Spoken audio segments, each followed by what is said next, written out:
1. It bears repeating, but colic generally follows a rules of 3 pattern. The crying lasts a total of at least 3 hours a day, at least 3 days a week, and for at least 3 consecutive weeks. 2. Crying often occurs at around the same time every day, usually in the late afternoon or early evening, but it can vary. 3. Baby seems to be crying for no reason, not because he has a dirty diaper or is hungry or tired. 4. Baby may pull up his legs, clench his fists, and generally move his legs and arms more. 5. Baby will often close his eyes or open them very wide, furrow his brow, and even hold his breath briefly. 6. Bowel activity may increase, and he may pass gas or spit up. 7. Eating and sleeping are disrupted by the crying. Baby frantically seeks a pacifier only to reject it once sucking has begun, or dozes for a few moments only to wake up screaming.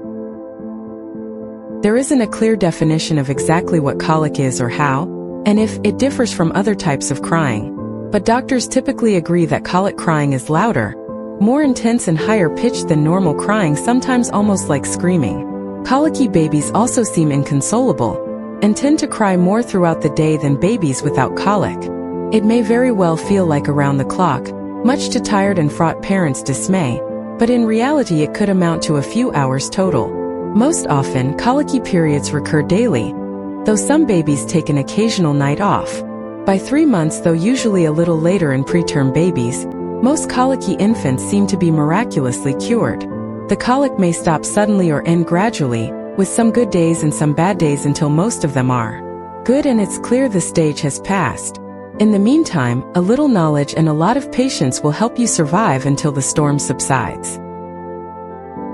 While the exact cause of colic is a mystery, experts do know that it's not the result of genetics or anything that happened during pregnancy or childbirth, nor is it any reflection on parenting skills. And it's also not anyone's fault. There is one explanation. Newborns have a built-in mechanism for tuning out sights and sounds around them, which allows them to sleep and eat without being disturbed by their environment. Near the end of the first month, however, this mechanism disappears, leaving babies more sensitive to the stimuli in their surroundings.